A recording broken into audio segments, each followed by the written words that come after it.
ఒక పాట ఎలా పాడాలి అంటే, మనం ఏం చేస్తాం నోరుతో పాడాలి అనుకుంటాం. మనం పాడే దాంట్లో మన నోరు యొక్క ఆనవాళ్ళుంటాయి గదా! ఎందుకంటే నోరుతోటే పాడతాం. కానీ అలా పాడొద్దనమాట. నోరు లేకుండా పాట పాడితే ఇలా ఉంటుంది. ఇక్కడ నోరు అనేది ఉపయోగించలే. ఉపయోగించకుండా పాట పాడితే ఎలా ఉంటుంది? అలా పాట ఉండాలనమాట. అలా పాడాలి, అలా పాట ఉండాలి. ఉదాహరణకి ముగ్గులు వేస్తారనుకుందాం. చేయితో ముగ్గులేస్తారు గానీ నోరుతో ఎవరు ముగ్గులేయరు గదా! అలా పాట కూడా అంతే. నోరుతో చెయ్యకుండా, నోరుతో పాడకుండా పాడితే పాట ఎలా వస్తుందో, ఎలా ఉంటుందో అలా ఉండాలనమాట. పాడడం గూడా అలాగే పాడాలి. నోరు లేకుండా పాడితే ఆ పాట ఎలా ఉంటుందో అలా పాడాలి. నోరును ఉపయోగించకుండా. మనం నోరును 100% నోరుని యూజ్ చేసుకొని, నోరు సహాయంతో పాడతాం కదా! అలా పాడొద్దనమాట. ఉదాహరణకి వీణ ఉన్నది. వీణ వాయిస్తారు కదా! వీణ సౌండు, ఫ్లూట్ సౌండ్ ఉంది. ఫ్లూట్ వాయిస్తారు అనుకుందాం. ఆ ఫ్లూట్ వాయింపులో ఫ్లూట్‌లో నోరుండదు గదా! ఫ్లూటే ఉంటది గదా! మనం పాడే పాటలు గూడా మన నోరు ఉండద్దు. నోరు ఉపయోగించొద్దనమాట.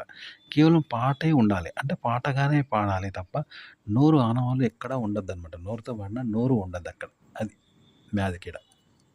ఉదాహరణకి ఒక దొంగతనం జరిగింది. దొంగతనం జరిగితే ఏమైద్ది ఆడ మనిషే దొంగతనం చేసిండు. ఎవడో మనిషి దొంగతనం చేసిండు అనుకుంటారు గానీ, అక్కడున్న కుక్కలు దొంగతనం చేసినాయి. కుక్కలు డబ్బులెత్తుకుపోయినాయి. లేదా ఓ పులి వచ్చి డబ్బులెత్తుకుపోయింది. దయ్యం వచ్చి డబ్బులెత్తుకుపోయింది అని అనుకోరు గదా! మనిషి అయితేనే దొంగతనం చేస్తాడు. మనిషే చేస్తాడు. మనిషి వల్లనే అయిద్ది అని 100% కన్ఫర్మ్ అయిద్ది కదా! సీసీ కెమెరాలో కూడా మనిషి పడతాడు. కానీ ఇక్కడేంది మనిషి ఆనవాళ్ళు లేవు. మనిషి చేసినట్టు లేవన్నట్టు ఇక్కడ. ఎందుకంటే ఒక మనిషి చేస్తే తలుపులు పగలగొడతారు, తాళం పగలగొడతాడు. అలా కాదనమాట. సేమ్ తలుపులు అట్లే ఉన్నాయి. తాళం అట్లనే ఉన్నది. లోపల మాత్రం దొంగతనం జరిగిన ఆనవాళ్ళున్నాయి. మరి వీడు తాళం తీయకుండా ఎట్లా పోయిండు? సీసీ కెమెరాలో పడలేదు. 100% పడాలి. దొంగతనం జరుగుతాడా? దొంగతనం జరిగింది. సీసీ కెమెరాలో వాడు పడలేదు. కానీ అక్కడ దొంగతనం జరిగిన ఆనవాళ్ళున్నాయి. మనిషే దొంగతనం చేసిండు అనుకున్నాం.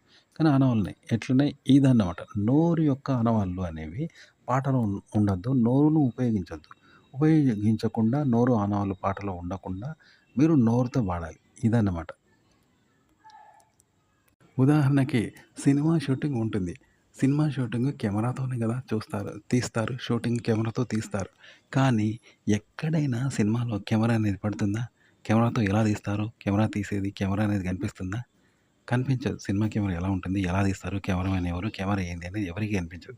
కానీ ఆ కెమెరా వల్లనే గదా సినిమా అంతా షూట్ అయ్యేది. పాట కూడా అంతే.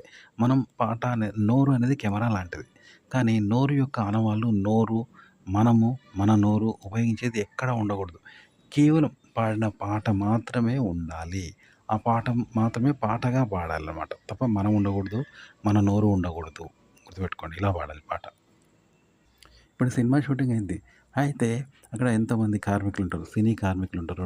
డాన్స్ డైరెక్టర్ ఉంటారు. సినిమా డైరెక్టర్ ఉంటారు. మేకప్ మ్యాన్ ఉంటాడు. ఎంతోమంది సిబ్బంది పనివాళ్ళుంటారు. Cinema shooting అయిద్దక్కడ.